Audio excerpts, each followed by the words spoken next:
Hi guys, hope you're doing good, are at home and are safe in this pandemic. Please take care, wash your hands, wear face mask when you're going outside, and that's all. So, I'm Kanika in front of you with my topic, that is financial crisis that happened in US economy in 2008, 12 years back, going into the past. हाँ, disasters crisis all over हम ये सब सुन रहे हैं. तो crisis are two types, एक man made होता है, एक नेचुरल डिज़ास्टर होता है. So that disaster was man made, जो फाइनेंशियल क्राइसिस के नाम से भी जाना जाता है. To understand that crisis we need to understand few terms.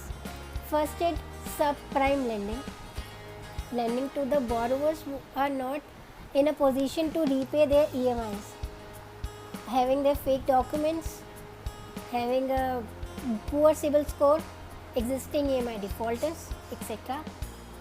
Second term is credit default swap. It was in a type of insurance that was offered by US economy when such type of lending was done. And next term is collateral debt obligation. It is a bond, a security that was clubbed by taking the papers of mortgages to the people whom the subprime lending was done. So clubbing that papers, a bond was made that was known as collateral debt obligation. Using that document, banks वो took loan और उन्होंने अपने funds arrange करे and the same fund was lended to the subprime borrowers. और इसका rate of interest बहुत कम था because इसकी डिमांड बहुत ज़्यादा थी, because they were insured bye US government. Tata AIG was also involved in that insurance. So collateral debt obligation की demand इतनी ज़्यादा बढ़ी कि लोगों ने बहुत हाई प्राइस कर दी उसकी. और अल्टीमेटली जब उसकी डिमांड बढ़ी तो डिमांड बढ़ी सब प्राइम बोरोवर्स की. तो ऐसे लोगों को लोन दे दिए गए जो लोन लेने के लायक नहीं थे. फिर poor under writing was the main reason and fraud people arranged good under rating with the crisis.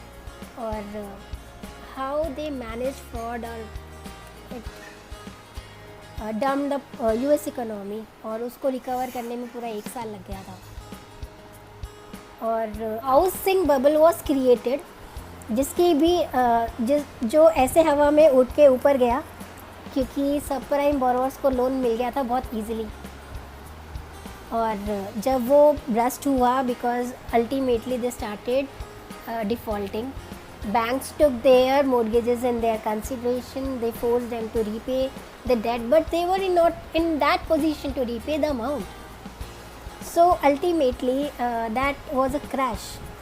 Bubble came down to the earth like a feather, and it was very huge loss in a US economy. Bank जो involve थे, investment bank जो involve थे, सब लोगों को loss हुआ. काफ़ी लोगों को लॉस हुआ जिन्होंने अपना रेजिडेंशियल पार्ट में इन्वेस्टमेंट करी हुई थी, बिकॉज उन्होंने जब हाई प्राइसेस पे इन्वेस्टमेंट कर दी, उसकी प्राइसिंग जब नीचे आ जाएगी तो ऑब्वियसली दिल hurt.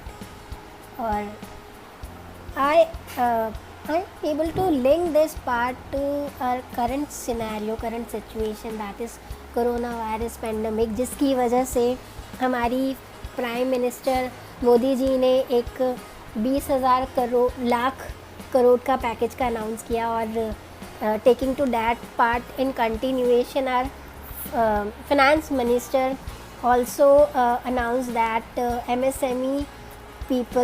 MSME sector will be paid top up funds. That term is what? Subordinate debt. जिन्होंने एग्जिस्टिंग डिफ़ॉल्ट्स करे हुए हैं उनको लोन दिया जाएगा, टॉप अप दिया जाएगा अगेंस्ट देयर एग्जिस्टिंग सिक्योरिटी, और उसमें इंश्योरेंस दी जाएगी by the government up to 20%. तो क्या बैंक ऐसे दे पाएंगे MSME को loans? My question is that still like question mark.